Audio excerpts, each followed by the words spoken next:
Assalamualaikum warahmatullahi wabarakatuh.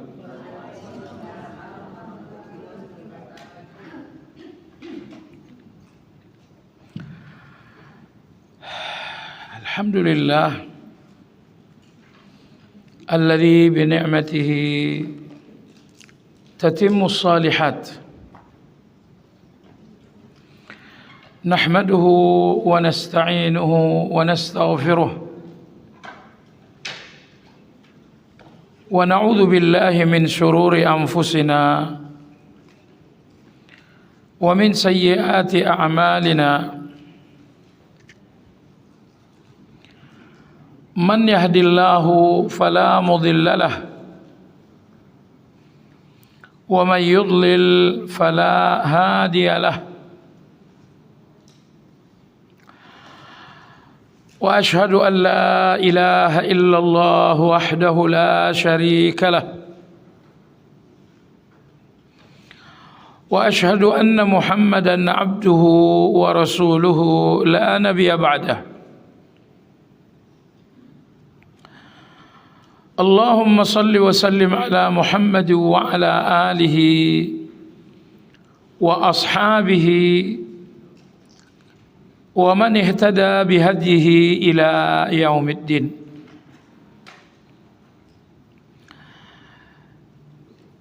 يا أيها الذين آمنوا اتقوا الله حق تقاته ولا تموتن إلا وأنتم مسلمون. Bapak Ibu kaum muslimin wal muslimat rahimakumullah. Insyaallah kajian Asmaul Husna dalam kesempatan ini melanjutkan pembahasan nama Allah yang ke-20, yaitu Al-Hamid. Pertemuan lalu kita telah sampaikan beberapa pengantar. Insyaallah kita akan lanjutkan pembahasan tersebut pada kesempatan kali ini. Ibu-ibu dan bapak-bapak rahimakumullah, Al-Hamid artinya Allah Maha Terpuji.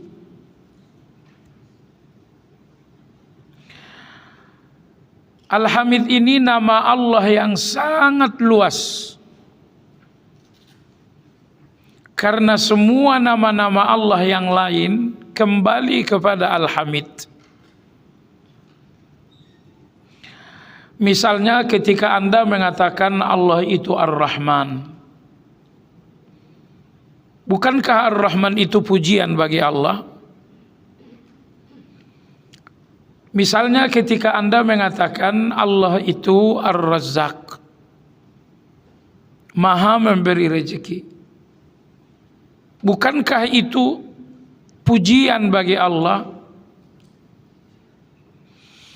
Jadi kalau Al-Hamid adalah Maha Terpuji, Al-Hamid ini hanya memberikan Anda pengertian global bahwa Allah Maha Terpuji. Nah, kalau Anda ingin mengetahui dalam hal apa saja Allah terpuji, lihatlah semua nama-nama Allah. Semuanya adalah penjabaran tentang Al-Hamid. Allah itu Al-Hamid di dalam kasih sayangnya Ar-Rahmanir Rahim.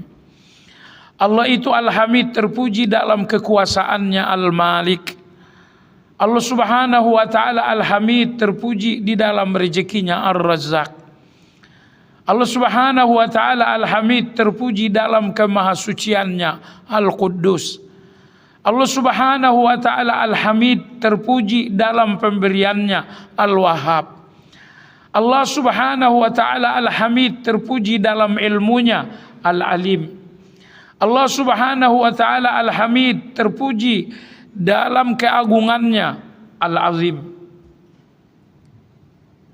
Jadi Al-Hamid Maha Terpuji dengan rincian setiap nama-nama Allah itu adalah pujian untuk Allah Azza wa Jalla. Makanya tadi saya katakan bahwa Al-Hamid adalah nama Allah yang paling luas. Karena semua nama-nama Allah adalah tafsir dari Al-Hamid. Karena semua nama-nama Allah adalah penjelasan dan rincian Al-Hamid itu. Al-Qawi Maha Kuat, bukankah itu terpujinya Allah Subhanahu wa taala? Dan selanjutnya, jamaah sekalian yang saya hormati, betapa agung Al-Hamid, sehingga di antara zikir sehari-hari kita adalah Alhamdulillah. Terkadang Alhamdulillah itu kita bacakan dengan redaksi yang berbeda. Subhanallah wa bihamdihi. Wa bihamdihi hampir sama dengan Alhamdulillah. Jamaah sekalian, ucapan pertama nenek moyang manusia yaitu Adam alaihi salam adalah Alhamdulillah. Ketika Allah Subhanahu wa taala menciptakan Adam, setiap anggota tubuhnya Allah bentuk langsung dengan kedua tangannya. Lalu setelah tubuh Nabi Adam ini dikeringkan oleh Allah, Anda tahu diciptakan dari tanah yang basah, tin, kemudian dikeringkan oleh Allah menjadi fakhar. Setelah kering, setelah kokoh, maka Allah meniupkan ruh. Allah tiupkan ruh di bagian kepala, maka ruh itu pun turun sampai di leher. Ruh sampai di leher, leher sampai kepala sudah menjadi kehidupan. Saat itu Nabi Adam alaihi salam bersin. Acem. Allah Subhanahu wa taala ilhamkan Adam yang hidup baru sampai leher mengatakan Alhamdulillah. Ketika itu Allah menjawab, yarhamuka rabbuka ya Adam. Rabbmu menyayangimu wahai Adam. Jadi ucapan pertama nenek moyang kita Adam alaihi salam, justru ketika nyawa dan ruh baru sampai di leher, saat itu dia bersin, ucapan pertama beliau diilhamkan oleh Allah adalah Alhamdulillah. Ibu-ibu sekalian, kitab teragung adalah Al-Quran. Kata pertamanya setelah basmalah adalah Alhamdulillah. Nikmat terbesar Allah untuk kita adalah Al-Quran. Dengan Al-Quran itu kita beriman. Karena Al-Quran itu kita dapat akhlak. Maka turunnya Al-Quran dengan Alhamdulillah. Alhamdulillahilladzi anzala ala abdihil kitab. Langit dan bumi dan isinya diciptakan oleh Allah dengan Alhamdulillah. Ayat pertama surat Al-An'am. Alhamdulillah alladzi khalaqas samawati wal ard wa ja'ala adh-dhulumati wan nur thumma alladhina kafaru bi rabbihim ya'dilun. Terpujilah Allah yang menciptakan langit, yang menciptakan bumi. Terpujilah Allah yang menciptakan terang dan menciptakan gelap.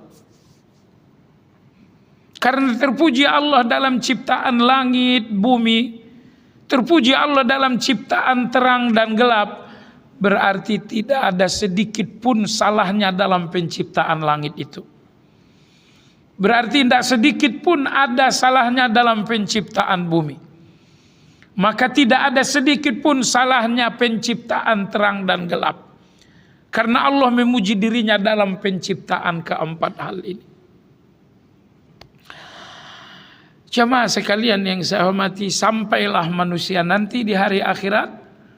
Allah memutuskan segala perkara. Allah menyidangkan segala persoalan. Di dunia tidak ada sidang untuk hati dan pikiran Anda. Tetapi di akhirat hati dan pikiran Anda akan disidang oleh Allah Azza wa Jalla. Hati yang berisi tawakal disidang. Hati yang berisi tauhid disidang. Hati yang berisi dengki disidang juga. Setelah proses persidangan semua manusia dan jin selesai, malaikat mengucapkan alhamdulillah. Allah berfirman di ayat terakhir surat Az-Zumar, wa taral malaikata hafina min haulil arsy yusabbihuna bihamdi rabbihim wa qudiya bainahum bil haqqi wa qila alhamdulillahi rabbil alamin. Engkau melihat malaikat mengelilingi arasy sambil mereka mengucapkan subhanallah wa bihamdi. Dan ketika keputusan semuanya telah selesai oleh Allah, penghuni neraka telah ke neraka, penghuni surga telah ke surga. Begitu selesai keputusan ini, malaikat serentak mengatakan alhamdulillahi rabbil alamin. Penghuni surga, jamaah sekalian yang saya hormati, kata yang tiada henti-hentinya dari mereka adalah alhamdulillah. Begitu mereka telah sampai di surga, mereka mengatakan alhamdulillah alladzi hadana li hadza wa ma kunna linahtadiya laula an hadanallah. Segala puji bagi Allah. Dialah yang memberikan kita hidayah sehingga kita sampai ke surga ini. Di lain kesempatan orang-orang ahli surga itu mengatakan alhamdulillah alladzi adhaba 'annal hazan. Segala puji bagi Allah yang telah menghilangkan segala gelisah itu dengan surga. Jadi gelisah Anda nggak akan selesai kecuali dengan surga. Nggak usah berpikir saya nggak mau gelisah. Tidak. Anda hidup untuk gelisah itu. Ayat yang tadi saya bacakan menjelaskan bahwa tidak akan selesai gelisahnya manusia kecuali dengan surga. Hanya saja gelisah-gelisah Anda sebagai orang beriman semuanya menghapus dosa. Dulu sebelum punya anak kita gelisah. Setelah punya anak kita pun gelisah, gimana sekolah, gimana pergaulan, gimana yang lain. Setelah anak harus menikah kita pun gelisah siapa jodohnya. Setelah ketemu jodoh kemudian kita gelisah, kok udah 2 tahun nikah belum melahirkan cucu. Setelah akhirnya cucu lahir gelisah juga, anakku bisa makan cucu tidak. Ternyata anak Anda bisa bekerja dengan baik, cucu Anda bisa makan dengan sempurna. Anda gelisah lagi bagaimana masa depan cucu. Anak ini kegelisahan tiada akhir. Maka saya katakan ibu-ibu sekalian, bapak-bapak, jangan berpikir gelisah Anda akan selesai. Gelisah ini jalan kehidupan Anda.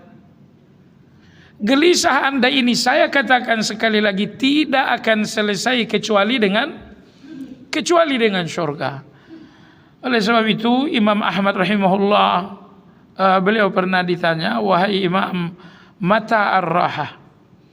Wahai Imam, kapan kita istirahat? Hati istirahat, kemudian fisik kita juga istirahat. Kapan sebenarnya kita dapat istirahat? Kata Imam Ahmad rahimahullah, inda awwali qadamin fil jannah. Begitu langkah pertamamu sampai di surga, saat itulah istirahat semua fisik, istirahat pikiran dan hati. Baik jemaah sekalian yang saya hormati, ayat yang tadi saya sebutkan ada dalam surat Fatir ayat yang ke-34. Fatir ayat yang ke-34. Allah berfirman, wa qalu, mereka berkata, siapa penghuni surga? Insyaallah Anda semua, insyaallah taala. Alhamdulillah, segala puji bagi Allah, allazi adhaba 'annal hazan, yang telah menghilangkan segala gelisah, segala duka cita. Inna rabbana laghafurun syakur, sesungguhnya Allah itu maha pemaaf lagi maha berterima kasih. Saya ingin Anda analisa ayat ini baik-baik. Ya, ini saya katakan Anda hubungkan dengan ayat 34. Ya, akan jelas bahwa itu setelah manusia sampai di surga. Apa yang mereka ucapkan? Alhamdulillah alladzi adhaba 'annal hazan. Segala puji bagi Allah yang telah menghilangkan segala gelisah. Jadi tidak akan selesai dan tidak akan berakhir gelisah Anda kecuali dengan surga. Selanjutnya orang beriman mengatakan inna rabbana laghafurun syakur. Sesungguhnya Rabb kita itu maha pengampun lagi maha berterima kasih. Ya Allah. Dua pengakuan bahwa kita sampai ke dalam surga karena Allah maha pengampun. Kita sampai ke dalam surga karena Allah maha berterima kasih. Kalau Allah tidak maha pengampun, tidak sampai kita ke surga ini. Dan kalau Allah tidak maha berterima kasih, tidak sampai kita ke surga ini. Karena antara Anda dengan Allah ada dua. Terkadang Anda melakukan kebaikan, terkadang Anda melakukan kejahatan. Atau jangan-jangan Anda dari lahir sampai mati melakukan kebaikan saja? Oh tidak. Sesekali kita melakukan kebaikan, sesekali kita melakukan dosa juga. Tapi Allah yang maha baik, Allah lihat kebaikan Anda syakur, lalu Allah berterima kasih atas kebaikan itu. Kemudian Allah melihat dosa-dosa Anda, lalu Allah melihat dosa Anda dengan ampunannya. Betapa maha baiknya Allah kita itu. Allah lihat kebaikan kita yang gak seberapa, namun Allah berterima kasih. Allah lihat dosa kita yang sangat banyak, namun Allah maha pengampun. Maka dua nama Allah inilah pengakuan orang-orang surga begitu mereka sampai di surga. Yang pertama mereka akui adalah, ya Allah engkau pengampun. Syakur ya Allah engkau maha membala, engkau maha berterima kasih. Baik. Allah subhanahu wa ta'ala al-hamid maha terpuji. Allah maha terpuji ibu-ibu sekalian, karena keputusan Allah itu cuma dua. Tidak ada keputusan Allah yang ketiga. Kadang-kadang keputusan Allah sesuai keinginan Anda itu dinamakan rahmat. Tapi kadang-kadang keputusan Allah beda dengan keinginan Anda, itu namanya hikmah. Anda ingin uang, Allah kasih uang, rahmat. Anda ingin uang, Allah tidak kasih uang, itu hikmah. Terpuji Allah ketika Allah memberikan Anda rahmat. Terpuji pula Allah ketika Allah justru memberikan Anda hikmah. Ibu, antara rahmat dan hikmah mana yang lebih besar? Hikmah. Karena hikmah itu adalah pemberian tapi ditunda oleh Allah Azza wa Jalla, atau diganti oleh Allah dengan yang lebih baik. Misalnya Anda minta uang, Allah nggak kasih uang, tapi Allah berikan Anda sakit bertahun-tahun, Allah berikan Anda sehat bertahun-tahun, Anda nggak mengalami sakit. Jadi di dalam hikmah itu Allah ngasih juga, tapi beda dengan permintaan Anda. Bedanya Allah kasih yang lebih besar daripada permintaan Anda. Misalnya Anda minta uang, Allah kasih uang, itu namanya rahmat. Tapi kalau Anda minta uang, dikasih Allah yang beda dengan uang, tapi lebih mahal, lebih besar, itu namanya hikmah. Makanya senyum-senyum Anda itu adalah rahmatnya Allah. Tapi tangisan-tangisan Anda itu adalah hikmah. Tidak ada air mata Anda yang percuma di depan Allah. Anda yang menangis dengan satu musibah, sadarkah Anda bahwa Allah sudah menyiapkan hikmah yang luar biasa? Hanya waktu yang berjalan untuk kemudian Anda lihat ternyata hikmah itu A, B, dan C. Subhanallah, menangislah seorang tukang es ketika dituduh dengan satu kata. Tapi siapa yang menduga dengan kata yang sangat menusuk itu ternyata hikmah datang bertubi-tubi. Sampai hari ini hikmah itu tidak selesai. Allah subhanahu wa ta'ala al-jabbar. Al-jabbar, Allah subhanahu wa ta'ala maha mengganti. Tidak ada sobekan-sobekan dalam hidup Anda, melainkan Allah sendiri yang akan menambalnya. Musibah-musibah yang menyobek-nyobek kebahagiaan Anda, Allah sendiri yang akan menambalnya dengan kebahagiaan-kebahagiaan yang luar biasa. Baik, jadi Allah subhanahu wa ta'ala terpuji. Di dalam bahagianya kita terpuji Allah, karena bahagianya kita itu adalah rahmat. Dalam gelisahnya kita terpujilah Allah, karena gelisahnya kita adalah hikmah. Terpujilah Allah dalam segala keputusannya, karena keputusan Allah untuk Anda pun cuma dua.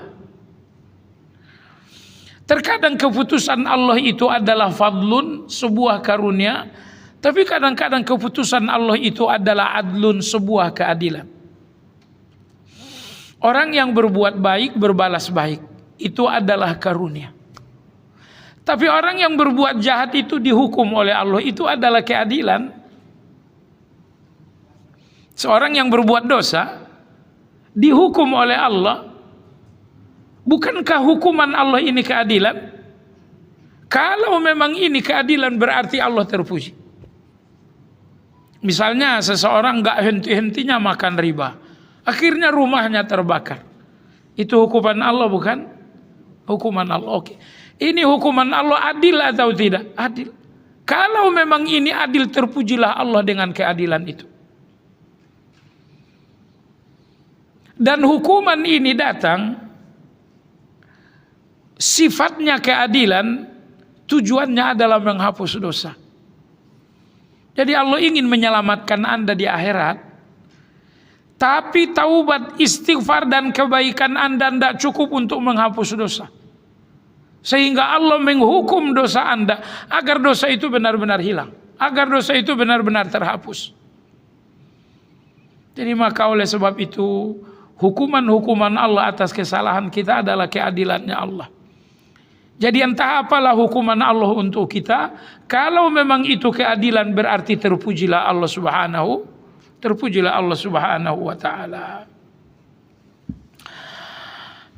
Baik jemaah sekalian yang saya hormati, penulis buku mengatakan Al-Hamid Al-Mahmudul Mustahiqqu lil hamdi bi fi'alihi 'inda khalqihi bima aulahum min ni'matin wa fadl. Al-Hamid artinya yang maha berhak untuk dipuji. Jadi pujian untuk Allah adalah haknya Allah. Kenapa? Bi fi'alihi, terpujilah Allah dengan segala perbuatan dan keputusannya terhadap manusia. Makanya Anda lihat di ayat kedua surat Al-Fatihah, alhamdulillah itu dihubungkan dengan Rabbun. Alhamdulillahi Rabbil Alamin. Apa arti Rabbun? Yang maha mengatur. Yang maha mengatur. Rabbil Alamin, yang maha mengatur alam. Jadi terpujilah Allah yang mengatur segala-galanya di alam ini. Ya Allah, Engkau terpuji saat Engkau mengatur hujan dan kering. Ya Allah, Engkau terpuji saat Engkau mengatur miskin dan kaya. Ya Allah, Engkau terpuji saat Engkau mengatur ada yang sakit, ada yang sehat. Ya Allah, Engkau terpuji ketika Engkau mengatur saatnya dulu muda dan sekarang saatnya tua. Allah mengatur, dan alhamdulillah dalam segala aturan-aturannya Allah itu. Maka terpuji Allah atas segala perbuatannya terhadap makhluk, terhadap ciptaannya. Bima aulahum min ni'matin wa fadl. Atas segala nikmat-nikmat yang Allah pilihkan, Allah istimewakan untuk Anda. Jadi Allahu Akbar. Nikmat Allah itu tidak bisa kita hitung sama sekali. Semua nikmat itu untuk memudahkan kita memuji Allah Azza wa Jalla. Sebab kalau pemberian Allah cuma dua, lalu Anda dituntut alhamdulillah, itu mungkin berat. Tapi pemberian Allah itu enggak terhitung jumlahnya. Agar Anda betul-betul mudah untuk memuji Allah. Alhamdulillah, alhamdulillah, alhamdulillah. Baik. Penulis berkata, lahu jami'ul mahamidi bi asriha. Hanya milik Allah segala pujian-pujian. Ibu, di mana-mana pujian semuanya kembali kepada Allah Azza wa Jalla. Tidak ada pujian di setiap jengkal bumi melainkan semuanya kembali kepada Allah. Ketika Anda memuji bunga yang indah, oh indah bumi, bunga, Anda memuji Allah karena bunga itu Allah yang bikin. Ketika Anda melihat gunung yang indah, ya Allah, bagus sekali gunung, Anda memuji Allah karena gunung Allah yang buat. Ketika Anda memuji pantai, Anda memuji Allah karena pantai adalah ciptaannya Allah. Ketika Anda memuji lautan, Anda memuji Allah karena lautan adalah ciptaan Allah. Ketika Anda memuji seorang manusia yang sangat indah, Anda memuji Allah karena keindahannya Allah yang ciptakan. Ketika Anda memuji seseorang karena kecerdasannya, Anda memuji Allah karena kecerdasannya Allah yang menciptakan. Ketika Anda memuji seseorang karena kekuatannya, Anda memuji Allah karena kekuatan itu Allah yang ciptakan. Jadi tidak ada pujian di setiap jengkal bumi dan di setiap detik waktu, melainkan semua pujian itu kembali kepada Allah. Karena tidak ada yang membuat Anda terpesona lalu memuji, melainkan semua pesona-pesona itu adalah Allah yang ciptakan. Tidak ada pesona, keindahan di setiap jengkal bumi, melainkan semuanya ciptaan Allah Azza wa Jalla. Dan lihatlah jamaah sekalian, kemanapun Anda hadapkan pandangan, yang Anda lihat semuanya nikmat. Anda lihat ke depan ada rumah, oh itu nikmat itu. Memang bukan rumah saya, rumah orang, tapi walaupun rumah orang itu nikmat Allah kan? Nikmat Allah untuk orang. Anda lihat ke kanan, oh di sini ada mobil, ini nikmat Allah. Memang bukan milik saya, tapi nikmat Allah untuk yang lain. Kemanapun wajah Anda hadapkan, kemanapun mata Anda memandang, Anda tidak akan menemukan kecuali nikmat. Alhamdulillah, segala puji bagi Allah Azza wa Jalla. Selanjutnya penulis berkata, fahuwal hamidu fi zatihi, terpujilah Allah dalam zatnya. Kenapa? Karena zat Allah itu tidak berawal dan tidak berakhir. Beda dengan zat kita berawal dan berakhir. Karena zat Anda dari awal sampai akhir berarti pujian untuk Anda sebentar.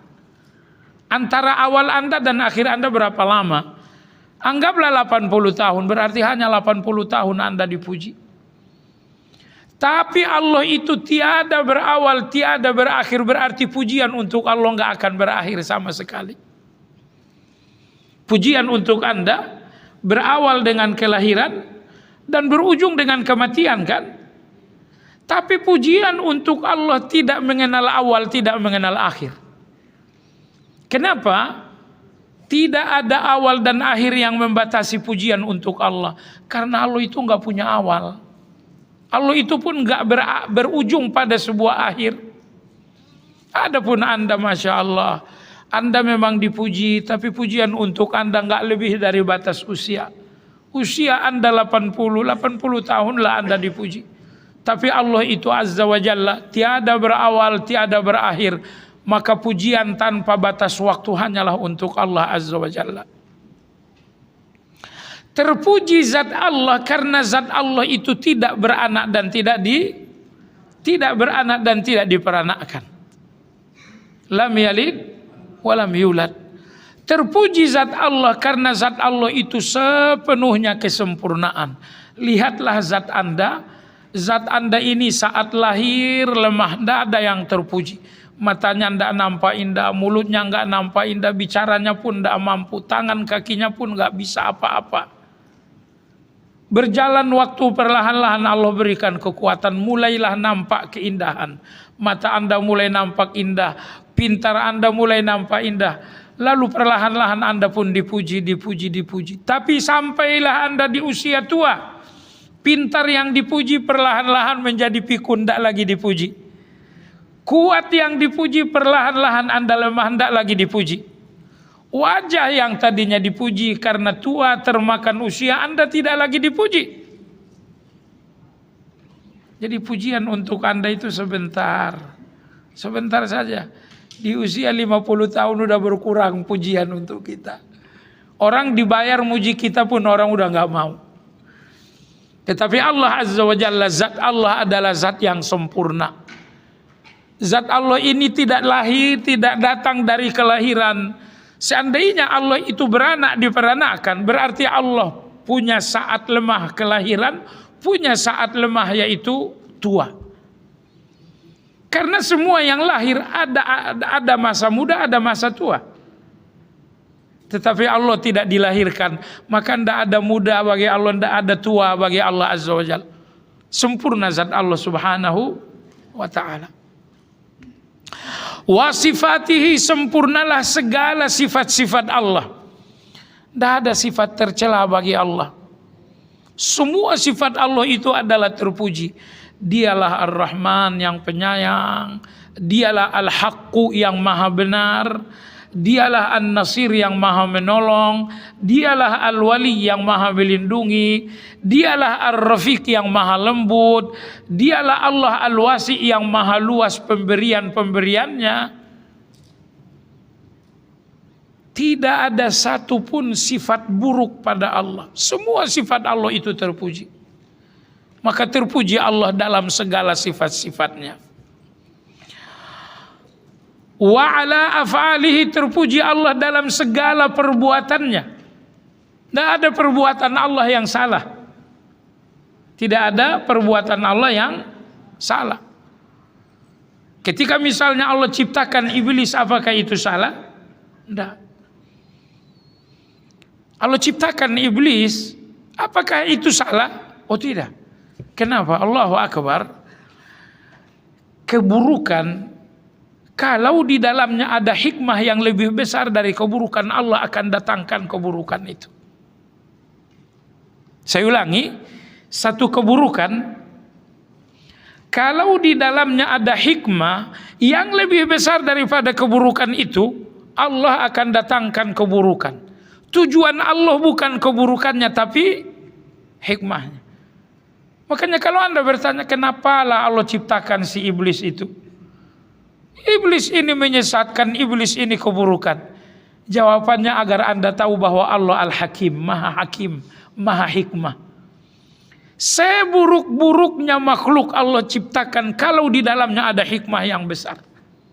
Seburuk-buruknya peristiwa akan Allah izinkan terjadi kalau di dalamnya ada hikmah yang sangat besar. Dosa itu peristiwa yang sangat buruk. Allah izinkan aja terjadi karena di situ ada hikmah yang sangat besar. Makanya kalau ada yang bertanya, kenapa Allah ciptakan iblis? Kenapa Allah izinkan maksiat terjadi? Kenapa Allah biarkan zina, pembunuhan ini terjadi? Jawabannya, segala keburukan dibiarkan oleh Allah karena di dalamnya ada hikmah yang lebih besar daripada keburukan tersebut. Makanya Allah menamai dirinya dengan Al-Hakim, Maha Hikmah. Al-Hakim, Maha Hikmah. Kenapa? Saya ulangi, karena seburuk-buruknya sesuatu akan tetap Allah ciptakan, Allah biarkan apabila di dalamnya ada hikmah yang lebih besar. Ceramah yang kemarin itu buruk sekali. Paham kan? Buruk sekali ceramah yang kemarin itu. Kenapa Allah biarkan terjadi? Tapi Anda lihat ternyata hikmahnya luar biasa. Hikmahnya luar biasa. Tidak pernah Bapak itu berpikir akan pergi umroh. Tiba-tiba di depannya pintu umroh terbuka entah berapa orang. Yang satu bilang umroh sama saya, yang satu bilang umroh sama saya. Bingung dia mau umroh dengan siapa. Ada apa ini? Satu keburukan, kalau di dalamnya ada hikmah yang lebih besar akan Allah biarkan. Ya Allah, betapa Allah itu memang luar biasa ya. Datang satu keburukan kita bertanya-tanya buruk sekali. Tapi begitu kita melihat hikmah yang besar, malah keburukan itu enggak lagi nampak buruk. Hilang buruknya buruk dengan indahnya hikmah. Dengan indahnya hikmah. Wa ala ata'ihi, terpujilah Allah Subhanahu wa ta'ala atas segala pemberian-pemberiannya. Terpujilah Allah atas segala ata'ihi, pemberian-pemberiannya. Allah tidak pernah salah memberi. Dan Allah telah memilihkan pemberian yang pas untuk orang yang pas. Ada orang yang diberikan Allah kekayaan. tapi tidak diberikan kecerdasan. Ada orang yang Allah berikan kecerdasan, tapi Allah tidak berikan kekayaan. Ada orang yang Allah berikan misalnya kekuatan, tapi Allah nggak berikan nyali. Allah aneka ragamkan pemberian ini agar kita semua saling membutuhkan. Saya punya pinter, tapi nggak punya uang. Anda punya uang, tapi nggak punya pinter. Kenapa itu? Ya supaya kita saling membutuhkan. Bayangkan kalau semua yang Anda punya saya punya, semua yang saya punya Anda punya. Apakah di antara kita ada pergaulan? Apakah di antara kita ada interaksi? Gak ada interaksi. Terpuji Allah dengan segala pemberiannya. Allah aneka ragamkan pemberian-pemberian ini agar manusia ini bergaul, agar manusia ini berinteraksi. Di sini ada petani, tapi dia nggak punya uang. Di sini ada orang kaya tapi dia nggak punya beras. Terjadilah interaksi dan pergaulan itu. Di sini ada orang yang pintar bernama guru tapi dia nggak punya uang. Di sini ada yang punya uang tapi belum punya ilmu yaitu murid. Terjadilah pergaulan yang bernama pendidikan. Jadi serakah kita ini memang luar biasa ya. Kita pengen milik orang lain. Padahal Allah udah kasih A. Ya biarkan orang lain memiliki milik dia. Dan bahagialah Anda dengan milik Anda sendiri. Beda pemberian Allah untuk Anda dan untuk orang lain. Itu semuanya agar Anda butuh orang lain. Agar orang lain pun butuh Anda. Kalau Anda nggak mau butuh-butuhan ya sudah nanti di surga insyaAllah ta'ala. Tapi di dunia ini kita harus butuh-butuhan. Allahu Akbar ibu. Kalau tidak ada interaksi butuh-butuhan ini Anda akan sombong. Saya punya segalanya, saya sombong. Tapi saya nggak bisa sombong dengan uang saya karena saya nggak punya beras. Nggak bisa saya sombong dengan uang terhadap petani. Karena yang punya beras petani, yang punya sayur petani. Petani pun nggak bisa sombong dengan hasil tanahnya karena dia nggak punya uang. Jadi interaksi saling butuh ini seharusnya mematahkan sombong-sombong itu. Apa yang Anda sombongkan? Tanpa ada orang lain Anda mati. Mohon maaf.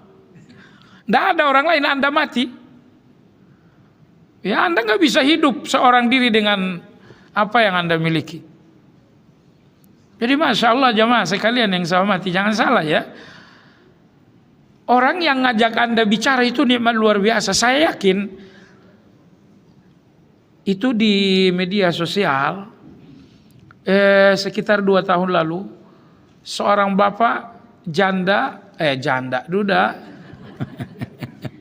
maksudnya duda nyari janda, seorang bapak yang menduda ingin nikah lagi, anak gadisnya tak mengizinkan. Akhirnya si anak gadis ini dimasukkan di kamar, diikat dan tidak ada interaksi dengan orang lain. Sampai akhirnya bapaknya mati, barulah ketahuan bahwa di dalam kamar ada anak gadis. Makannya dipenuhi semuanya. Apa yang terjadi ibu sekalian? Ternyata anak gadis yang pintar bicara ini ujung-ujungnya bisu. Ujung-ujungnya bisu, 3 tahun tidak bicara, kemampuan bicaranya hilang. Makanya Anda jangan sepelekan orang yang ngajak Anda bicara itu agar Anda tetap bisa bicara. Ternyata dalam waktu tertentu Anda nggak diajak bicara, ternyata Anda jadi bisu. Insyaallah maka Allah Subhanahu wa taala Maha Kuasa. Ar-Rahman 'allama al-Qur'an, khalaqal insan. Ketika Allah bercerita menciptakan manusia, khalaqal insan, Allah ceritakan nikmat paling berharga bagi manusia, 'allamahul bayan. Allah ciptakan kalian mampu berbicara. Kalau Anda nggak bisa berbicara, kapan Anda tertawa? Kalau Allah nggak berikan Anda bicara, kapan Anda berzikir? Saya beberapa tahun lalu dijumpai seseorang, Pak Ustadz, ya saya ini mengorganisir orang-orang yang nggak bisa berbicara. Terus tolong ajarkan, tolong carikan saya orang-orang yang mampu mengajari tunarungu ini, tunarungu ya namanya. Hah? tunawicara. Tolong carikan saya orang yang mampu ngajari tunawicara gimana caranya mereka berzikir dan baca Quran. Ya Allah, ibu sekalian, kita nih ketika Anda tadi pagi baca Quran, tak apalah yang Anda baca itu nikmat Allah luar biasa. Coba Anda renungkan orang-orang tunawicara itu. Tidak bisa berbicara, mereka lihat Al-Quran, pengen tapi tidak bisa baca. Akhirnya saya bilang ke bapak tersebut, Masya Allah, dakwah kita ini belum memiliki aset itu. Iya, kita belum ada aset yang ngajarin orang-orang tunawicara bagaimana baca Quran, bagaimana. Sebab bagaimana mereka difahamkan, alhamdulillahirabbil alamin, bagaimana memahamkannya terhadap orang tunawicara itu. Kalau tunarungu apa itu? Tidak mendengar. Tidak mendengar. Baik jemaah sekalian, saya pada kajian bulanan dengan orang-orang buta, orang-orang yang tidak bisa melihat. Itu tuna apa namanya? Tuna netra.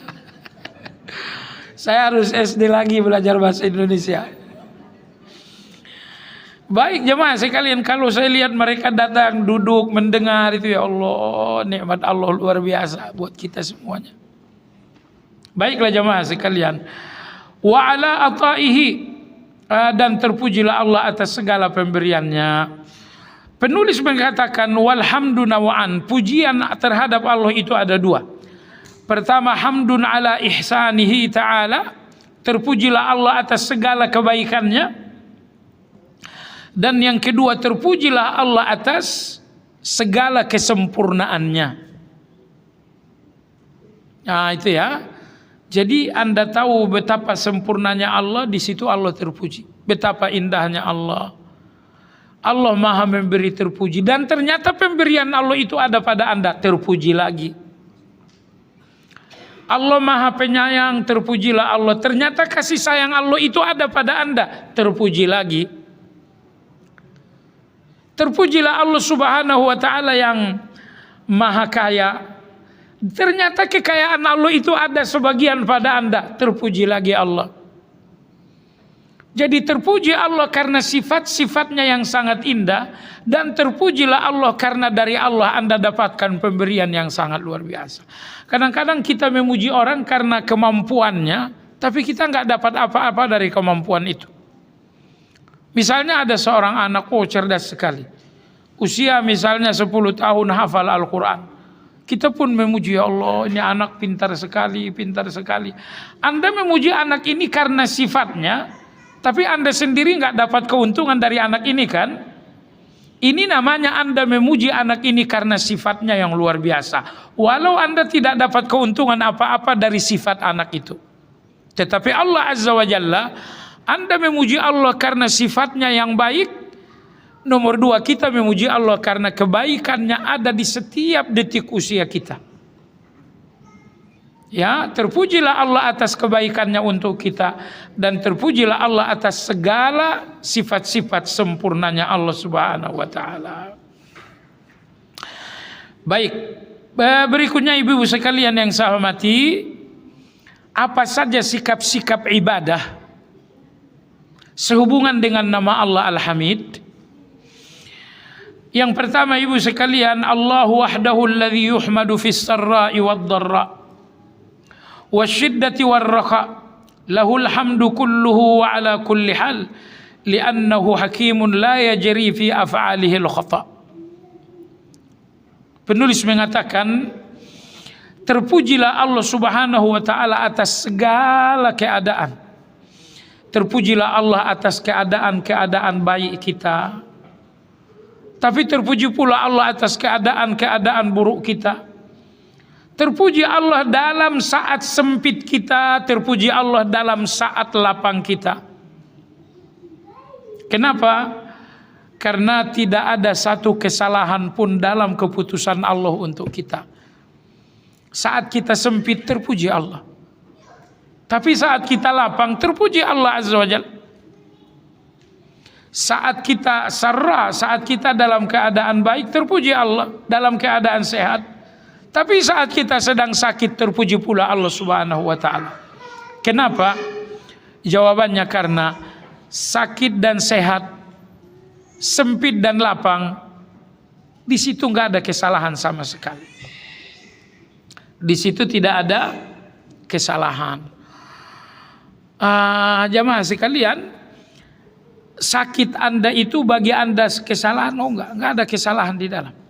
Di mana salahnya ketika Anda sakit?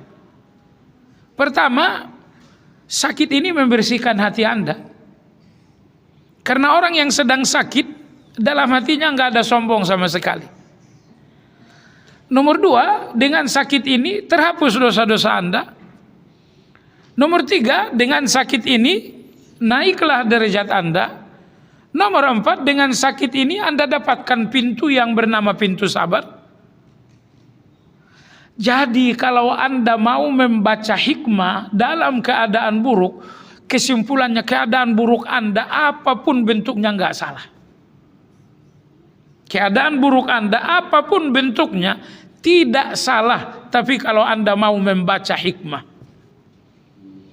sayangnya kita tidak membaca hikmah itu, sehingga datanglah keadaan buruk, Allah salah. Datang keadaan buruk, Allah keliru. Datang keadaan buruk, kok kayaknya Allah nggak punya perasaan. Iya. Jadi jamaah sekalian, ini sakit kok udah seminggu nggak sembuh. Kok kayaknya Allah nggak kasihan dengan saya. Seandainya Anda mencoba untuk melihat hikmah, maka Anda tidak melihat ada satu keburukan yang salah. Ada keburukan yang salah sama sekali. Termasuk keburukan orang terhadap Anda. Misalnya ada orang yang nyakitin Anda. Misalnya ada orang yang memfitnah Anda. Sekiranya Anda mau melihat hikmah, ini semuanya tidak ada yang salah. Tidak ada yang salah. Maka oleh sebab itu ibu-ibu sekalian dan bapak-bapak, kalau Anda tidak mau melihat ada salah dalam hidup Anda, biasakan berpikir tentang hikmah. Anakku begini kok begini, lihat hikmahnya. Lihat hikmahnya. Ada seorang bapak ya. Makanya ibu-ibu sekalian saya ingin katakan ya, kalau Anda sudah berdoa kepada Allah dalam keadaan buruk, Allah sedang menciptakan satu proses memperbaiki keburukan tersebut. Nah, seorang bapak, anaknya narkobaan. Nah, jadi jangankan sholat, jangankan puasa, narkobaan. Akhirnya anak ini dinasehati tidak berubah, dipanggilkan psikiater, nggak ada guna. Semua cara-cara dan ikhtiar-ikhtiar semuanya tidak menghasilkan apa-apa. Pada akhirnya hanya satu usaha yang nggak pernah gagal, yaitu usaha yang diajarkan oleh Allah, yaitu salah satunya adalah doa. Maka bapak ini berdoa. Nah, begitu Anda sudah berdoa, maka Allah sudah memulai proses perbaikan atas keburukan. Walaupun Anda melihat hasilnya hari ini, walaupun Anda belum melihat hasilnya 3 minggu, tapi proses perbaikan itu sedang berjalan. Bapak ini terus berdoa. Dia terus berdoa. 3 bulan berdoa, akhirnya Masya Allah, anak narkoba ini ketemu dengan, ini anak narkoba ini anak kuliahan. Tiba-tiba anak narkoba yang kuliahan ini bertemu dengan kawan SD yang terpisah sudah sedemikian lama. Kawan SD, dia paling sayang, dia paling akrab, bertemu. Dan ternyata kawan SD-nya ini seorang anak yang sangat soleh. Akhirnya apa? Akhirnya dari teman SD ini, anak bapak ini mulai ke masjid. Tapi narkobanya belum lepas. Kemudian bapak ini tidak mau berhenti berdoa, ya Allah perbaiki anakku, ya Allah perbaiki. Tiba-tiba anak ini bertemu dengan kawannya lagi, yang ternyata sering datang ngaji. Maka anak narkoba ini mulai memperbaiki diri. Narkobanya belum hilang tapi sudah mulai baik. Akhirnya bapak ini terus berdoa. Dan akhirnya anak narkoba ini berpikir untuk menikah. Dicarikanlah akhwat karena dia udah nikah, tidak mau gadis sembarangan. Tapi akhwat ini mensyaratkan, oh kamu harus begini, begini, begini. Sampai akhirnya anak narkoba ini berhenti dan menjadi seorang yang baik. Saya mau nanya ibu-ibu sekalian, kalau bapak ini 3 hari berdoa dan gak nampak tanda perubahan, dia berhenti berdoa, apa yang terjadi? Atau misalnya ketika proses perbaikan anak ini hanya pada orang pertama, hanya pada kawannya yang pertama, oh anakku memang udah sholat tapi narkobanya belum berhenti. Akhirnya dia berhenti berdoa, selesai. Anak ini gak akan berubah dengan baik. Tapi bapak ini, ayahnya terus berdoa. Dan lihatlah bahwa kalau Allah tidak memperbaiki anak Anda melalui Anda, Allah akan memperbaiki anak Anda melalui orang lain. Enggak selalu kan anak Anda harus baik dengan cara saya. Oh, enggak perlu seperti itu kan. Yang penting buat kita adalah anak kita baik. Kadang-kadang kita enggak bisa memperbaiki anak dengan cara kita. Tiba-tiba anak ini menjadi baik dengan cara orang lain. Yang penting anak kita menjadi saleh. Maka oleh sebab itu jangan berhenti berdoa. Jangan berhenti berdoa. Dan ingat baik-baik jemaah sekalian, doa itu ibadah Anda yang sangat agung. Sudah? Baik. Tapi bahwa Anda sedang menanti pemberian Allah atas doa, penantian itu pun ibadah yang sangat agung. Faham maksudnya? Anda berdoa nih, ya Allah, lepaskan aku dari kesempitanku,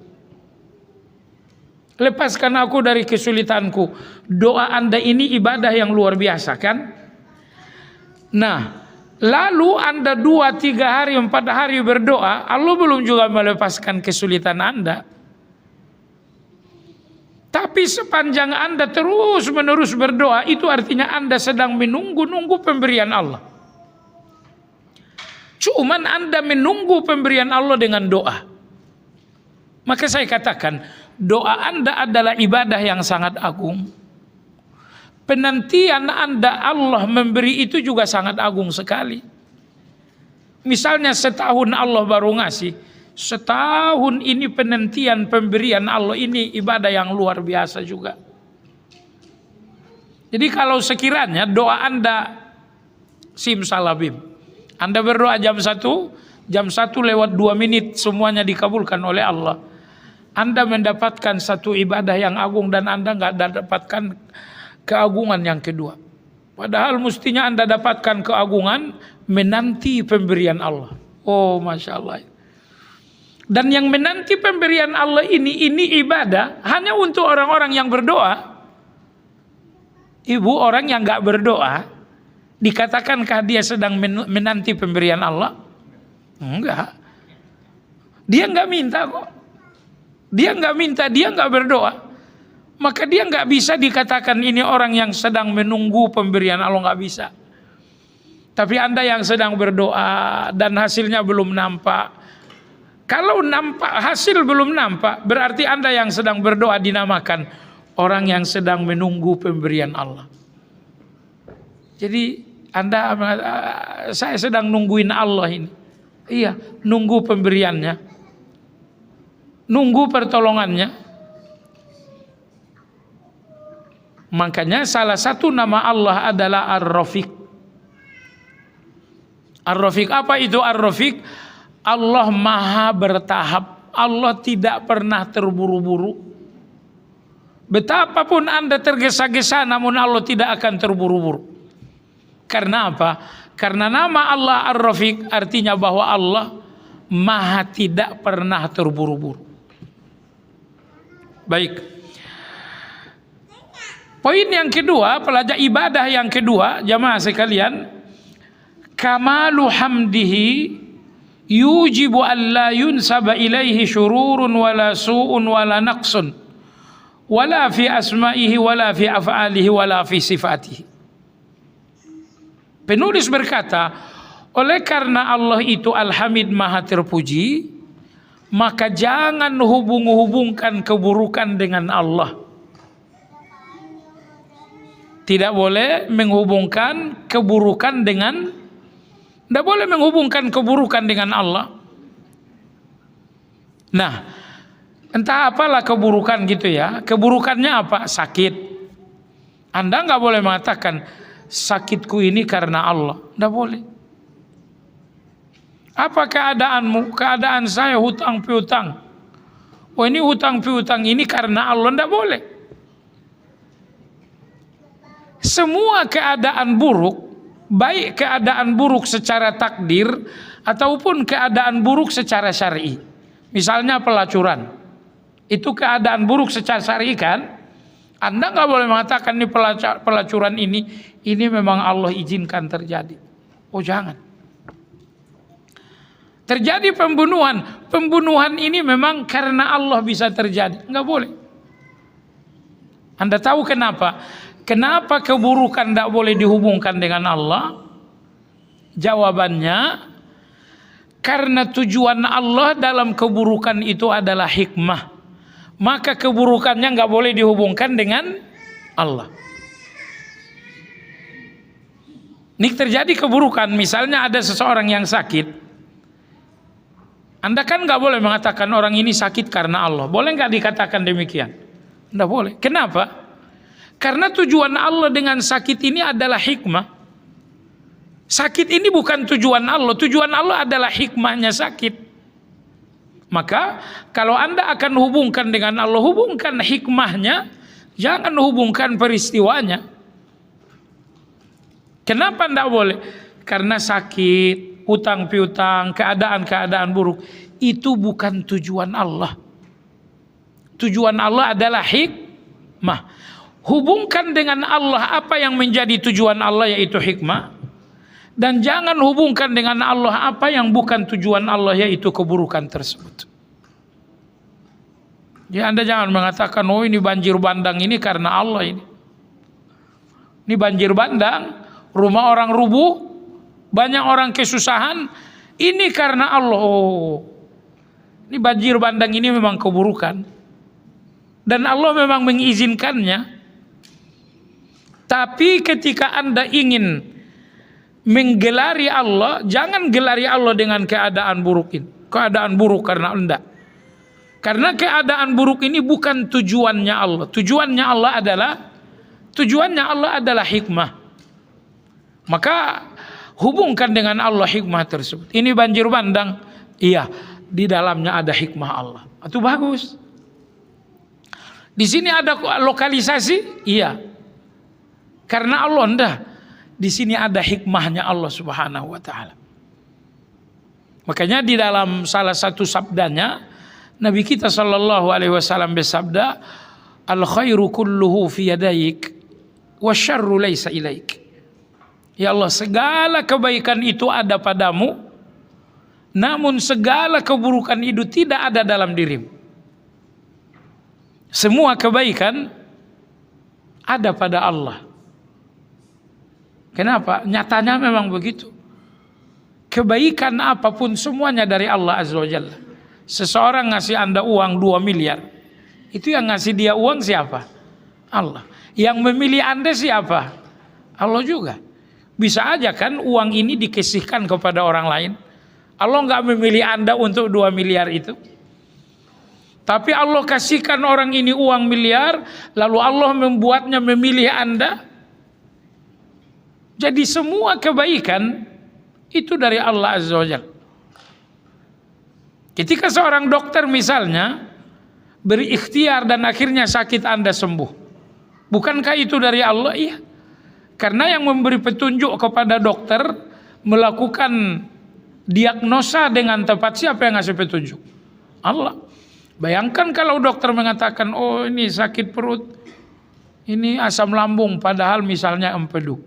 Anda nggak dikasih obat empedu, padahal Anda asam lambung, makin parah. Tapi Allah berikan petunjuk kepada dokter ini. Ini penyakitnya asam lambung. Allah kasih lagi petunjuk, obat yang tepat adalah A. Allah kasih petunjuk lagi, dosisnya B. Setelah sejumlah petunjuk-petunjuk Allah, akhirnya Anda sembuh.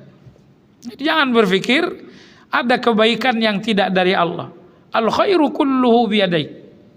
Semua kebaikan itu dari Allah Subhanahu wa taala.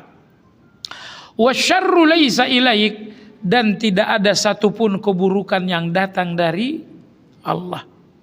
Semua keburukan itu datang dari manusia. Banjir bandang, inikah keburukan? Ya, ini tidak lepas dari ulah manusia. Pasti karena ulah manusia.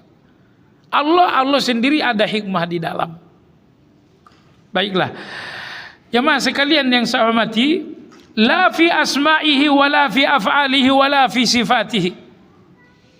Termasuk Anda tidak boleh menghubung-hubungkan keburukan dengan nama Allah, dengan sifat Allah, dengan perbuatan Allah. Di dalam perbuatan Allah itu tidak ada keburukan. Di dalam sifatnya Allah itu tidak ada keburukan. Jadi jangan menghubungkan keburukan dengan Allah, dan jangan menghubungkan keburukan dengan sifat-sifatnya Allah, atau dengan perbuatan-perbuatannya Allah, atau dengan keputusan-keputusannya Allah Subhanahu wa taala. Makanya Nabi kita mengajarkan, kalau kita dalam keadaan baik, misalnya Anda sedang duduk selesai zuhur, pulanglah anak-anak sekolah dalam keadaan sehat. Allah perlihatkan Anda nikmat, anak Anda pulang dalam keadaan sehat. Sayangnya kadang-kadang kita lalai. Oh, Masya Allah, anak ibu pulang, anak bapak pulang. Kenapa tidak nama Allah nomor satu disebut? Alhamdulillah alladzi bi ni'matihi tatimmus shalihat. Sore hari atau jelang malam pulanglah suami, kendaraannya tidak lecet karena nggak terjadi masalah apapun. Seluruh tubuhnya semuanya sehat, hatinya sehat juga, tidak ke sana dan kemari pikiran. Alhamdulillah alladzi bi ni'matihi tatimmus shalihat. Tapi Nabi juga mengajarkan, kalau kita dalam keadaan buruk, ucapkanlah alhamdulillah ala kulli hal. Apa keadaan buruknya? Oh, dokter mengatakan saya sakit. Alhamdulillah ala kulli hal. Apa keadaan buruknya? Oh, nilai anakku semuanya merah. Padahal saya tidak banyak makan cabai. Anda katakan alhamdulillah ala kulli hal. Mungkin Anda bertanya, kenapa dalam keadaan buruk?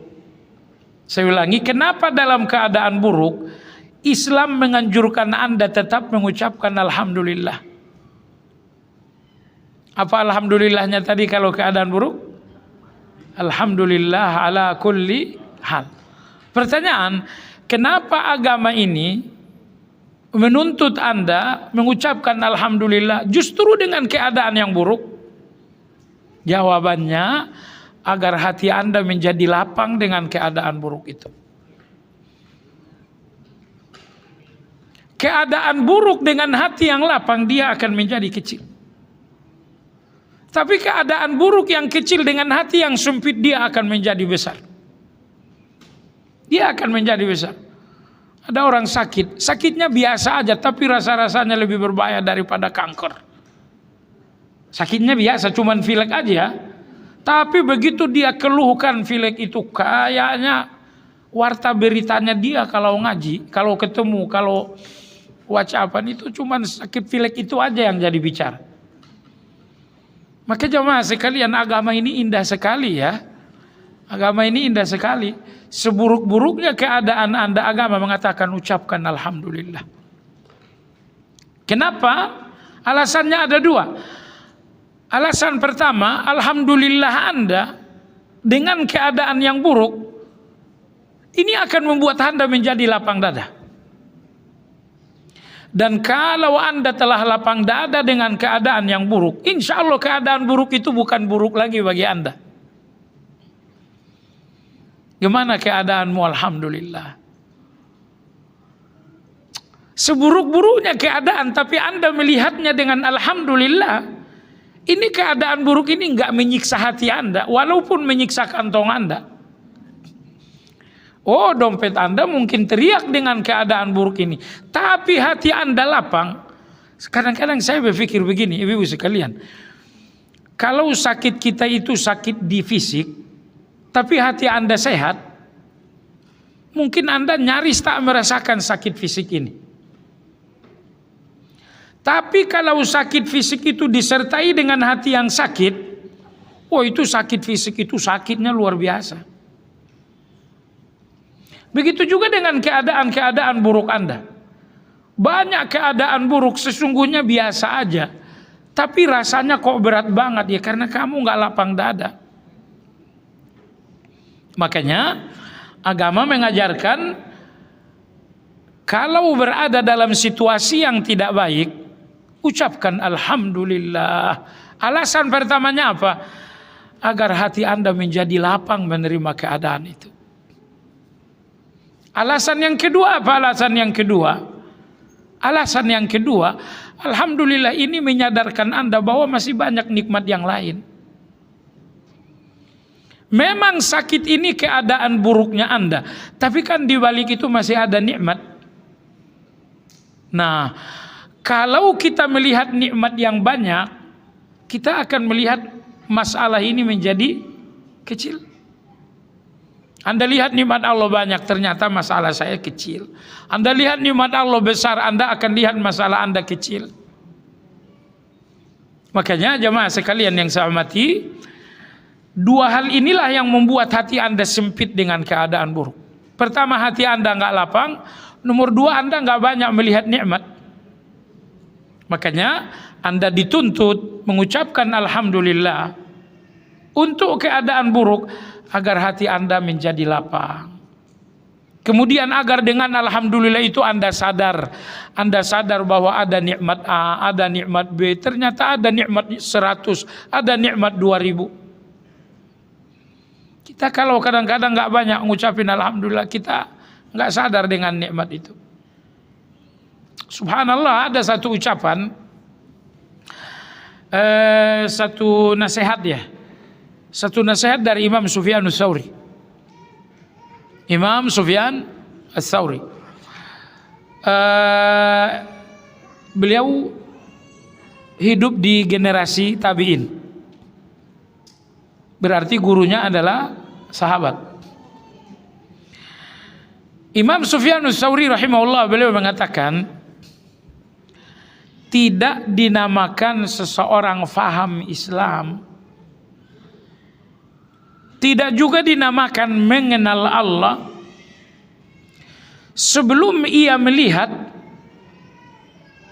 keadaan baik adalah ujian dan ujian adalah keadaan baik. Ini standarnya kata beliau. Orang yang faham Islam itu mereka melihat keadaan baik ini adalah ujian. Mereka melihat musibah itu adalah nikmat dan nikmat itu adalah musibah. Faham tidak? Orang yang faham Islam, keadaan nikmat bagi mereka ini musibah, ini ujian. Orang yang faham Islam melihat musibah, mereka mengatakan ini nikmat karena di sini ada ampunan, karena di sini membuat saya rendah hati, karena di sini saya melihat tangan-tangan yang datang terulur membantu. Itulah orang yang faham Islam itu. Mereka melihat ujiannya Allah ini adalah anugerah, dan mereka melihat anugerahnya Allah itu adalah ujian. Sehingga orang yang faham Islam itu enggak lagi membeda-bedakan. Terserah ya Allah, kau kirimkan musibah, kau kirimkan kebahagiaan, terserah. Di dalam musibahmu ada nikmat, di dalam nikmatmu ada musibah. Iya kan? Di dalam karuniamu terdapat ujian, di dalam ujianmu pun ada karunia. Terserah saja mau dikasih apa. Maka Umar radhiyallahu anhu beliau mengatakan, saya nggak mau tahu Allah ngasih atau Allah nggak ngasih. Dua-duanya baik bagi saya. Allah ngasih itu baik bagi saya. Kalau Allah nggak ngasih itu pun baik bagi saya. Itu orang yang udah paham Islam. Tapi kalau faham Islamnya ngaji baru selesai ayat kedua dalam surat Al-Fatihah, itu milih-milih itu. Ya Allah, aku maunya nikmat. Kalau musibah saya nggak mau. Itu ngaji belum selesai. Kalau ngajinya udah selesai, udah nggak milih-milih, ibu-ibu sekalian, Ya Allah, terserah sajalah ya Allah. Kalau berikan aku nikmat, di dalamnya pasti ada ujian. Kau berikan aku ujian, bagaimanapun di dalamnya ada nikmat. Kita aja yang perlu berpikir lebih dalam. Kita perlu sadar lebih dalam lagi bahwa ternyata seberat-beratnya ujian, di dalamnya tetap ada nikmat. Dulu di usia muda kita, tubuh kita bagus, mau baca buku nggak perlu kacamata gitu kan. Nah, tapi pada saat itu secara fisik Anda memang dapat nikmat, tapi secara hati Anda belum dapat hidayah seperti sekarang. Nah, sekarang ini tubuh Anda memang udah turun, ya. Mata kalau udah kacamata nggak tahu lagi ini Muhammad atau bapaknya Muhammad. Sekarang nih kalau jalan 200 meter masih oke. Lanjut 300, ini persendian sudah mulai rusak. Betul, sekarang ini ujian Anda adalah ujian, tapi di dalam hati Anda hidayah Allah lebih banyak. Nah, sekarang Anda mau milih usia muda atau usia tua?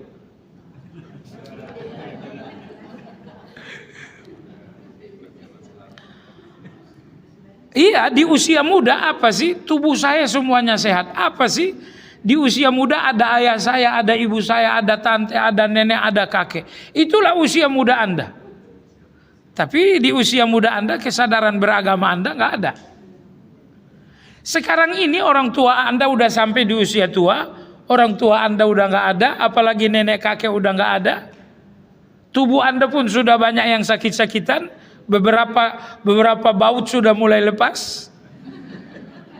Tapi walau demikian, Masya Allah, kedewasaan berpikir Anda luar biasa. Masya Allah, hidayah Anda pun luar biasa. Dulu di usia muda Anda ada sholat malam, sekarang ya Allah sholat malam ada. Dulu di usia muda tadarus sekali setahun kita baca Quran. Sekarang tiap pagi tiap malam baca Quran. Makanya saya katakan usia muda itu memang nikmat, tapi di dalamnya ada ujian. Anda belum dapat hidayah.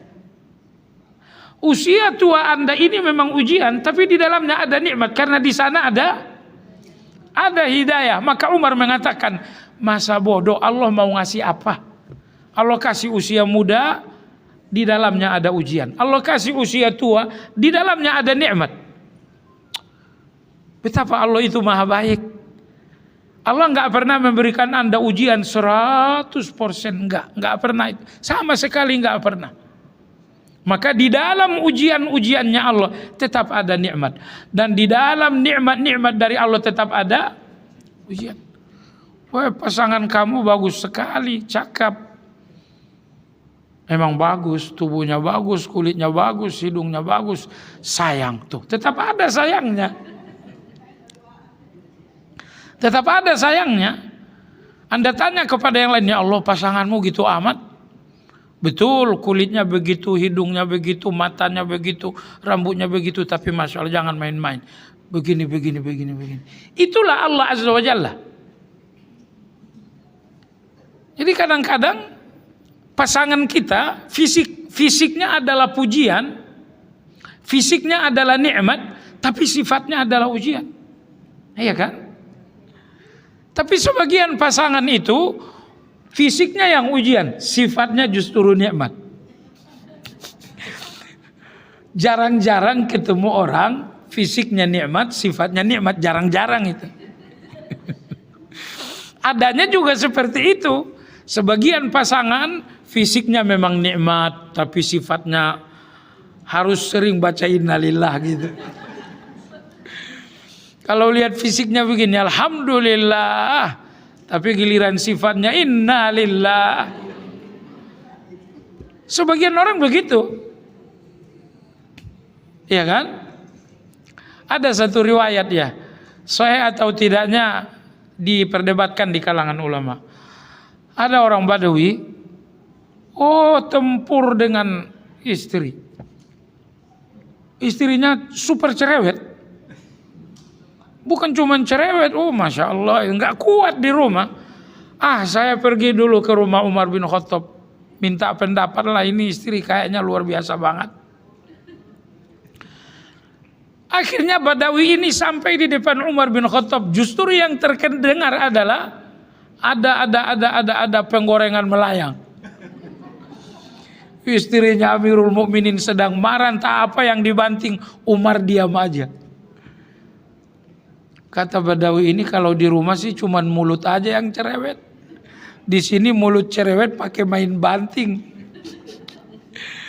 Akhirnya Badawi ini nggak usah deh, lebih parah di sini. Akhirnya dia pulang, nggak jadi diskusi. Tapi 2-3 langkah Umar radhiyallahu anhu keluar. Umar mengatakan, ya akhul Arab ta'al. Kata Umar, kawan sini. Kamu kenapa? Beliau mengatakan, saya ini sebenarnya mau diskusi soal istri, tapi ternyata di sini pertempurannya luar biasa. Di rumah saya baru nota kesepakatan yang nggak sepakat, di sini udah main rudal. Kata Umar radhiyallahu anhu, wahai saudaraku, begitulah. Istri kita memang begitu. Tapi yang jagain anak-anak mereka kan. Tapi yang beresin baju kita mereka kan. Tapi yang masakin kita mereka kan. Ya sudah, kata Umar, dengarin aja. Yang penting mereka masih punya kebaikan untuk kita. Jadi saya ingin kembali kepada ucapan Umar dan ucapan Sufyanus Tsauri. Ternyata alhamdulillah tidak ada yang 100%. Tidak ada nikmat yang 100% karena di dalamnya tetap ada ujian. Dan tidak ada ujian yang 100% karena di dalamnya tetap ada nikmat. Anda hanya perlu lapang dada. Kalau Anda lapang dada dengan ujian Anda baru akan melihat ternyata ada nikmat Allah dalam ujian ini. Saya terus terang kadang-kadang ngobrol dengan keluarga gitu. 20 tahun lalu, kamu masih ingat gak kita ngontrak? Kita ngontrak. Lagi enak-enaknya ngontrak, pemilik rumah bilang gak diperpanjang. Akhirnya kita pindah. Begitu udah pindah, kita bayarlah setahun. Ternyata gak enak tinggal di situ, mau pindah terlanjur bayar setahun. Tapi Masya Allah, keadaan itu kemana-mana naik kendaraan yang apa adanya. Kemudian kalau ingin sejuk-sejuknya juga pakai kipas. Kipasnya pun kipas plastik juga. Tapi saat itu kita sehat-sehat aja ya. Nyalain kipas angin mau sehari semalam aja 24 jam. Kita nggak masuk angin itu. Sekarang Masya Allah kipas angin 5 menit saja udah minta dikerok gitu. Jadi Masya Allah dulu secara fisik memang nikmat, tapi secara yang lain-lain memang ujian. Sekarang ini memang secara yang lain-lain kita nikmat, tapi secara fisik kita udah ujian. Makanya saya katakan nggak ada ujian yang 100%. Dan tidak ada nikmat yang 100%. Kalau begitu terserah Allah saja. Ya Allah, kau kasih ujian oke, karena tidak ada ujian yang 100%. Di dalamnya tetap ada nikmat. Ya Allah, kalaupun engkau mengirimkan nikmat oke juga. Karena tidak ada nikmat yang 100%. Sebab di dalamnya ada ujian juga. Jadi pada akhirnya nyaris sama aja, walaupun tetap beda. Nyaris sama. Baik jemaah sekalian yang saya hormati. Di sini kemudian penulis berkata, kullu ma yuhmadu bihil khalqu, kullu ma yuhmadu bihil khalqa, fahuwa minal khaliq, fayarji'u ilaihi li'annahu al-wahibu lis-sifat. Beliau mengatakan, segala pujian-pujian Anda kepada manusia kepada ciptaan Allah, pada akhirnya kembali kepada Allah. Misalnya Anda memuji seseorang yang memberikan Anda hadiah, itu pujian kembali kepada Allah. Pertama, siapa yang ngasih dia rezeki bisa ngasih Anda hadiah? Allah yang ngasih dia rezeki. Dan siapa yang memberi petunjuk supaya dia memilih Anda untuk dapat hadiah? Allah juga. Jadi tidak ada pujian kepada manusia siapapun orangnya, melainkan itu pujian kembali kepada Allah Azza wa Jalla. Makanya ketika Anda memuji seseorang, jangan lupa Anda juga harus memuji Allah Subhanahu wa taala. Kadang-kadang kita enggak ya, kita puji seseorang habis-habisan dan kita lupa memuji Allah Subhanahu wa taala. Ini yang dinamakan fabi ayyi ala'i rabbikuma tukadziban. Ya, kita puji manusia padahal yang ngasih adalah Allah. Kita cela manusia padahal Allah sendiri yang nggak ngasih. Aduh, kalau nggak ngaji begitu jadinya. Kita puji manusia karena hadiah, padahal yang ngasih adalah Allah. Baik, kita cela manusia karena nggak mau ngasih ke kita, padahal yang nggak mau ngasih ke kita itu adalah Allah. Maka dalam hadis Ibnu Mas'ud, di antara bentuk lemahnya yakin seseorang, Anda mencela seseorang yang tidak memberi Anda, padahal karena Allah saja yang tidak takdirkan Anda dapat dari dia. Ini si fulan, kalau dalam catatan takdir dia ngasih saya uang, saya dapat uang enggak? Saya dapat uang. Karena ada dalam catatan takdir. Tapi kalau dalam catatan takdir dia nggak ngasih uang ke saya nggak akan dapat. Ini si fulan ini satu masjid sebanyak 500 orang bagi. Saya sendirian nggak kebagian.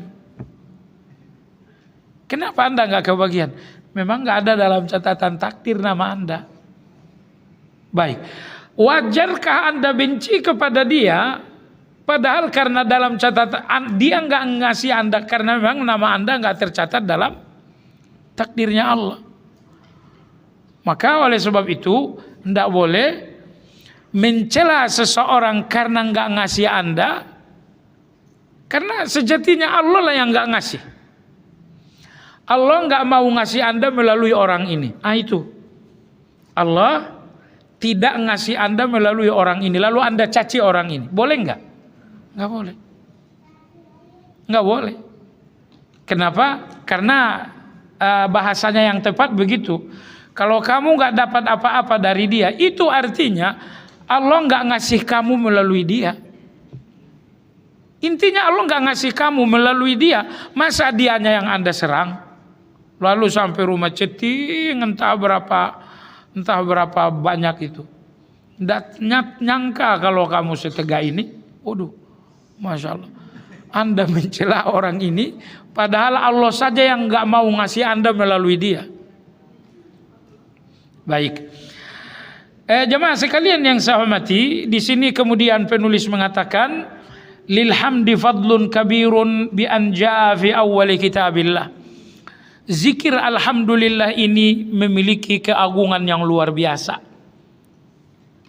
Makanya Allah mengawali kitab termulia yaitu Al-Quran dengan alhamdulillah. Alhamdulillah ini zikir yang sangat utama. Nah, dalam hadis Nabi sallallahu alaihi wasallam bersabda, walhamdulillahi tamla'ani au tamla'u ma baina as-sama'i wal ard. Kata Nabi sallallahu alaihi wasallam, satu kali Anda ucapkan alhamdulillah, tamla'ani au tamla'u ma baina as-sama'i, dapat memenuhi langit dan bumi atau memenuhi daun timbangan. Paham maksudnya? Alhamdulillah, satu kali Anda bacakan, pahala yang akan Anda dapatkan dari alhamdulillah sepenuh daun timbangan. Tugas Anda di sini beriman, gak usah nyari daun timbangannya. Nabi mengatakan alhamdulillah pahalanya memenuhi daun timbangan amal. Daun timbangan amal itu luasnya selangit dan bumi. Lalu Anda gimana itu daun timbangan? Jangan sekarang dicari. Makanya amal ini sekarang ujian. Alhamdulillah ini ujian karena daun timbangannya Anda belum lihat. Nah, besok di akhirat, begitu alhamdulillah Anda ditimbang oleh Allah, ternyata pahalanya memenuhi daun timbangan. Oh, Masya Allah, itu alhamdulillah saya memenuhi daun timbangan. Jadi rasa puas kita dengan amal soleh itu nanti di akhirat, bukan sekarang. Sekarang ini amal soleh ini ujian. Ujian karena Allah belum membalas. Nah, kalaupun Allah membalas, itu balasnya baru sedikit. Tapi besok jamaah sekalian di akhirat, begitu amal Anda ini dibalas oleh Allah Azza wa Jalla, ternyata yang membalas Asy-Syakur, Yang membalas adalah yang maha berterima kasih. Barulah Anda melihat, oh amal ini luar biasa. Kalau sekarang ini Anda sedang ujian. Baik jemaah sekalian yang saya hormati, pelajaran berikutnya, jadi banyak-banyak mengucapkan alhamdulillah. Hanya mengucapkan alhamdulillah. Dalam keadaan baik, alhamdulillah alladzi bi ni'matihi tatimmu as-salihat. Semalam saya mau tidur dengan anak-anak. Semua rebahan saya bilang ayo rame-rame, bareng-bareng. Alhamdulillah allazi bi ni'matihi tatimmus shalihat. Anak saya kelas 4 nanya, "Kenapa alhamdulillah?" Kita mau tidur kan? Iya. Kita semuanya sehat kan? Iya. Iya, alhamdulillah lah. Jadi anak-anak ini perlu diajari juga. Ada beberapa tradisi-tradisi yang perlu diwariskan kepada anak-anak ini. Termasuk tradisi mengucapkan alhamdulillah. Kemudian pelajaran berikutnya atau keimanan berikutnya, di hadapan Nabi Shallallahu Alaihi Wasallam ada orang yang bersin. Ada orang yang bersin. Lalu kemudian yang dua orang bersin, yang satu mengucapkan alhamdulillah, yang satu enggak. Yang mengucapkan alhamdulillah dijawab oleh Nabi, yarhamukallah. Adapun yang bersin tanpa alhamdulillah, Nabi tidak jawab apa-apa. Itu adil. Kamu nggak ngomong apa-apa, saya pun tidak jawab apa-apa. Yang pertama ngomong alhamdulillah, saya jawab yarhamukallah. Pelajarannya di mana di sini? Yarhamukallah itu hukumnya wajib atau sunnah? Wajib. Perhatikan, Anda diwajibkan mengucapkan yarhamukallah begitu orang lain mengucapkan alhamdulillah. Begitu orang lain mengucapkan alhamdulillah. Yarhamukallah, semoga rahmat Allah tercurah untukmu. Rahmat apa itu? Ya biar Allah yang menentukan. Mungkin rahmat Allah itu nanti dalam perjalanan gak celaka. Mungkin rahmat Allah itu nanti sampai di rumah suami istri akur-akur. Rahmat Allah itu banyak. Biarkan Allah memilihnya, jangan Anda. Kalau Anda yang milih, Anda cuma milih uang doang. Paling uang yang Anda pilih. Padahal uang banyak, kalau istri cerewet, suami cerewet, gak nikmat tuh uang. Nikmat gak tuh jemaah sekalian? Uang Anda banyak tapi nyampe rumah peperangan terus. Jadi biarkan Allah memilih rahmatnya untuk Anda. Ya. Kemudian keimanan berikutnya, ibadah berikutnya sehubungan dengan nama Allah Al-Hamid adalah ridha. Nabi kita bersabda, "Innallaha la yarda 'anil 'abdi ay ya'kula al-aklata fayahmaduhu 'alaiha." Au yashraba syurbata fayahmaduhu 'alaiha. Sesungguhnya Allah betul-betul ridho. Allah betul-betul ridho dengan seseorang. Ridhonya Allah ini mahal sekali loh. Kapan Allah ridho? Ketika Anda selesai makan, Anda ucapkan alhamdulillah, ternyata itu mengundang ridhonya Allah itu. Ketika Anda selesai minum, Anda ucapkan alhamdulillah, ternyata itu mengundang ridhonya Allah. Kalau begitu saya makan lebih sering, biar alhamdulillah lebih sering. Enggak juga seperti itu logikanya ya. Maksudnya makan itu udah enak, begitu Anda tutup dengan alhamdulillah, Anda dapatkan pula ridhonya Allah. Jemaah sekalian, kita kalau makan lebih sering lupa basmalah atau alhamdulillah? Saya kira kalau basmalahnya jarang-jarang lupa, alhamdulillahnya relatif gampang lupa itu. Ya kalau udah kenyang memang susah manusia ini. Tapi ini satu momentum yang sangat luar biasa bagi Anda. Bahwa begitu Anda mengucapkan alhamdulillah selesai makan, alhamdulillah selesai minum, Nabi mengatakan di titik itu Allah ridho dengan kalian. Jadi saya cuma berpikir begini, manusia paling spesial dalam agama kita adalah orang yang bergelar wali, ya kan? Waliullah. Itu orang yang paling spesial. Karena wali-wali Allah ini adalah orang-orang yang memang telah diridhoi oleh Allah Azza wa Jalla. Allah ridho dengan wali-walinya. Ternyata jemaah sekalian, selesai makan Anda ucapkan alhamdulillah, di situ ada peluang Anda menjadi ridho. Karena begitu Anda ucapkan alhamdulillah, saat itu juga Allah Subhanahu wa taala memandangi Anda dengan ridhonya. Nah, baiklah jemaah sekalian yang saya hormati, pertanyaan selesai makan alhamdulillah atau alhamdulillahirabbil alamin? Dua-duanya sama-sama ada ulamanya. Terserah aja. Imam Nawawi cenderung sempurnakan saja, alhamdulillahirabbil alamin. Yang lain mengatakan oh tidak, alhamdulillah saja. Yang lain mengatakan alhamdulillahilladzi kafana dan lain-lain. Intinya minimal Anda mengucapkan alhamdulillah, itu minimal, maksimalnya terserah. Alhamdulillahilladzi at'amana dan lain, terserah saja. Tapi minimal Anda mengucapkan alhamdulillah. Lalu bagian akhir di sini penulis mengatakan bahwa apabila sabda Nabi sallallahu alaihi wasallam, ma an'amallahu ala 'abdin ni'matan faqala alhamdulillah illa kana alladhi a'tahu afdala mimma akhaz.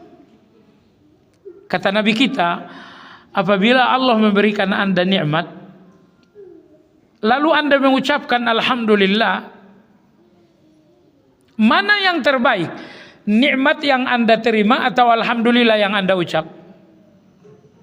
Kata Nabi sallallahu alaihi wasallam, nikmat apapun yang Allah kasih lalu Anda ucapkan alhamdulillah, melainkan alhamdulillah Anda itu lebih baik daripada nikmat. Kenapa? Jawabannya gampang. Nikmat ini 3 hari selesai.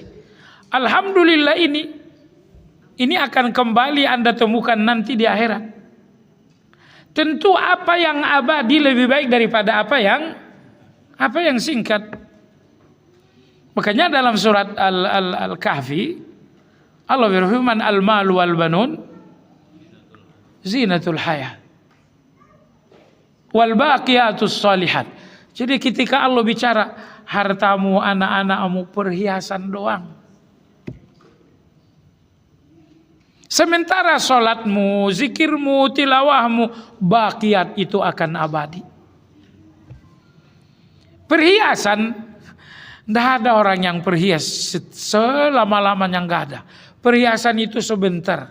Coba lihat manten, itu perhiasannya sewaktu di pelaminan aja. Selesai pengadilan, perhiasan itu lepas. Begitu juga bapak ibu yang sedang berhias, itu nggak lama-lama, nanti juga dihapus. Ada nggak orang yang berhias setiap saat? Nggak ada. Mau tidur berhias, nggak ada. Maka Allah mengatakan hartamu, anakmu perhiasan. Artinya nggak lama-lama. Memang bikin kalian indah, tapi tidak lama. Adapun amal-amal saleh, kalian berzikir, kalian baca Quran, itu semuanya baqiyat. Apa arti baqiyat? Abadi. Ibu, yang sedikit namun abadi lebih baik daripada yang banyak namun sebentar. Baiklah, sampai di sini kajian kita, mudah-mudahan bermanfaat. Kurang lebih 1/4 jam jelang azan zuhur. Apakah ada pertanyaan? Iya Pak, silakan. Waalaikumsalam. Berkaitan dengan nikmat atau musibah, kita kadang-kadang mengkaitkannya dengan apa? Bolehkah mentakdirkan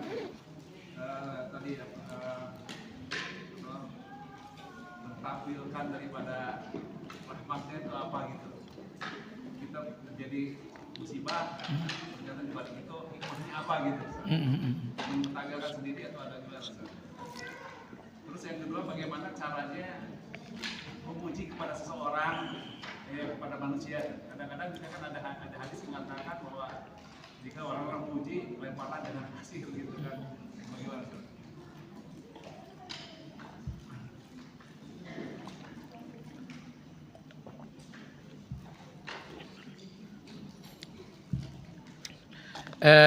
Bolehkah kita mentafsirkan hikmah dalam satu ujian? Jawabannya boleh. Yang butuh ilmu menafsirkan adalah menafsirkan kitab suci. Masya Allah, jazakallah khair. Kalau hanya untuk menafsirkan hikmah Allah, silakan. Karena sebagian hikmah itu dijelaskan oleh Nabi SAW. Misalnya, di balik musibah dosa kalian terhapus. Karena musibah derajat kalian naik. Sayangnya kadang-kadang kita nggak merasa ada hikmah kalau belum diangkat jadi direktur. Misalnya nih bapak-bapak Magelang yang lagi dapat uang banyak, kemarin ada yang ngirimin mobil, ada juga yang janji bikinin rumah. Kadang-kadang kita baru ngerasa hikmah itu harus sifatnya duniawi. Enggak begitu. Hikmah terbesar dalam ujian Allah adalah apa yang Allah berikan untuk Anda di akhirat nantinya. Misalnya terjadi musibah, hapus dosa. Ini memang bukan untuk dunia Anda, tapi ini untuk akhirat Anda. Misalnya terjadi musibah, Allah naikkan derajat Anda. Ini memang bukan untuk kekayaan Anda, tapi ini untuk akhirat Anda. Jadi ini kita luruskan dulu persepsi kita tentang hikmah. Hikmah terbesar dalam satu musibah bukan apa yang Anda dapatkan di dunia, tetapi apa yang Anda dapatkan dalam hikmah itu untuk nanti di akhirat. Itu hikmah paling besar. Nah, bahwa kita menafsirkan bisa aja, karena semua tafsir-tafsir itu mengarahnya husnuzon kepada Allah. Misalnya terjadi musibah, oh ini hikmahnya mungkin biar saya lebih banyak belajar. Oh ini hikmahnya mungkin biar saya lebih banyak istighfar. Semua tafsir-tafsir kita tentang satu hikmah, semua tafsir-tafsir itu baik. Enggak ada tafsir hikmah yang buruk. Semuanya tafsir-tafsir baik. Baik. Bolehkah memuji orang? Jawabannya sangat boleh. Dengan dua syarat. Pertama, puji orang ini dengan kata yang jujur. Jangan memujinya dengan dusta. Udah tahu kulitnya hitam, Anda mengatakan Masya Allah kuning lansatmu bagus banget. Itu memuji dengan dusta. Syarat yang kedua boleh memuji jangan berlebihan. Memuji jangan berlebihan. Ya misalnya ada orang pintar lalu Anda mengatakan saya tidak tahu ada sepintar kamu di muka bumi ini. Anda berlebihan sekali. Pujian dua macam inilah yang mesti harus dilempari wajahnya dengan pasir. Saat Anda dipuji dengan pujian dusta, ambil pasir. Atau saat Anda dipuji dengan berlebihan, ambil pasir, siram dia. Tapi kalau dia memuji Anda apa adanya, balas pujian itu. Makanya Nabi juga memuji para sahabatnya. Nabi mengatakan afrodukum Zaid, yang paling pintar faraid di antara kalian adalah Zaid. Tapi yang paling mengetahui di antara kalian halal dan haram adalah qiraah Al-Quran adalah Ubay. Nabi memuji para sahabatnya. Pujian itu jujur, pujian itu tidak berlebihan. Nah, kalau Anda dipuji dengan yang apa adanya, tugas Anda adalah membalas. Apa itu? Nah, balas Allahumma ij'alni khairan mimma yaqulun waghfirni ma la ya'lamun. Ya Allah, jadikan aku lebih baik dari pujiannya dan ampuni aku dari apa yang dia enggak tahu. Ya, demikian kita sudahi dengan zikir kafaratul majlis. Subhanakallahumma wa bihamdika asyhadu an la ilaha illa anta astaghfiruka wa atubu ilaik. Alhamdulillahirabbil alamin. Assalamualaikum warahmatullahi wabarakatuh.